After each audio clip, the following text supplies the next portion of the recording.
Self-esteem. So the other day I made a video like this about manhood, womanhood, personhood, and I said that it should be as settled as knowing that you're a human being, knowing that your heart is beating, knowing that your lungs are inflating. You shouldn't be out here performing manhood or performing womanhood or trying to jump through hoops to prove you're a man or a woman, because you should know who you are. And you should have self-esteem, self-respect. You should have those because of your own habits and beliefs and boundaries. And you should not be giving your power away. Because I don't think that people understand this, especially men. We all need to feel powerful. We need to feel like we have some say over our lives and the direction of our lives. And if you're giving that power away because you're letting someone else define what it takes to be a man, what it takes to be a woman, then you're putting yourself in a very volatile situation. If a man has defined himself as a man because he picked a woman that he feels no one else has ever had, she's got a very low body count, and he's her first choice, and that in his mind makes him a man. If he's a man because she submits to him and he has a job and he pays the bills, and that in his mind makes him a man and he provides, then what if all of those things fall away? What if he finds out that she lied about her body count? She really wanted to be with somebody else and she's being unfaithful. What if he loses his job and can no longer provide? So now his manhood is in question, and he may be in a position where mentally he feels he has no worth. He feels his life has no value.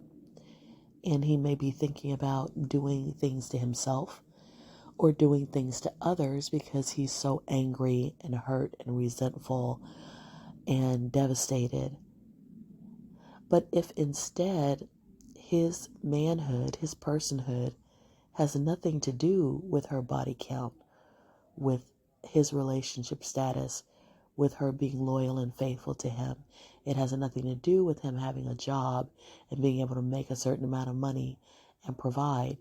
If it has something to do with his ability to be resilient and bounce back from whatever happens, or have certain values that he withholds or he holds to no matter what, then even though those are very difficult circumstances to be in, very painful circumstances to be in, circumstances I wouldn't wish on anybody, his manhood, his identity will not be in question.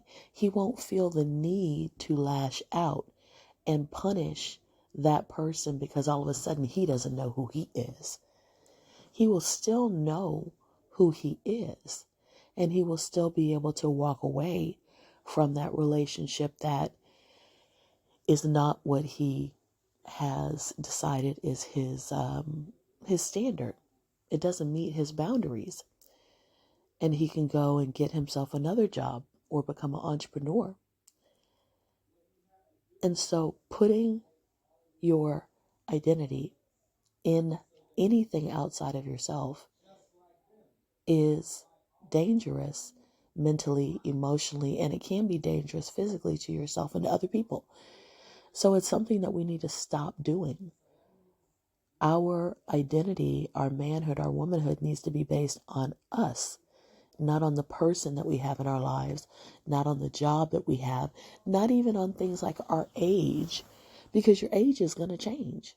You're not always going to be 21 or 25 or quote in your prime.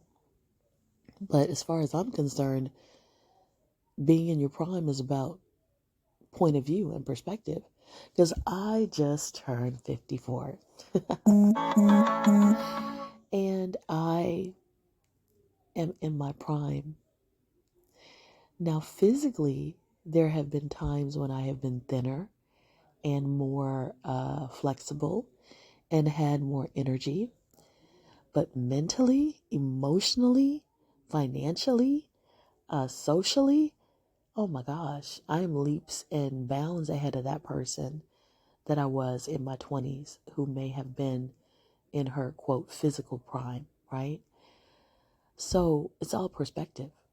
And having, when men come at me and they try to throw things like my weight, my age, my relationship status, whatever else they might throw at me, I don't know, in my face, and they expect me to be somehow hurt or dismayed or disappointed or embarrassed or whatever they expect, they are not understanding that my identity, my self-esteem, my value is not tied to any of those things. I don't value youth. I value whatever age I am at the moment. So you can call me old, and so what? It's a privilege to be old. It's a privilege to have gray hair. It's a privilege because some people don't get to 54. So I'm patting myself on the back about that. I'm not embarrassed. My relationship status is a choice. I've been married twice, been in committed relationships even more than twice. And me being single right now is a choice. And gosh, I'm so glad right now. Oh my gosh. So you can't throw that in my face and expect me to be hurt by it. I know my status. I chose my status. My weight, I accept my body. I'm so comfortable in my skin. Oh my gosh. I have been all kind of different weights. I've been underweight. I've been overweight. I have been the perfect weight. I still love myself. I love me some me. So that's security. That's security. And that's where people need to be, where they accept themselves. They love themselves. They are always working to be better. But that's not because they don't love themselves. That's because they do love themselves that they're working to be better. And they've accepted where they are, and who they can become. And that is just the power of defining yourself for yourself and not needing the approval of anybody.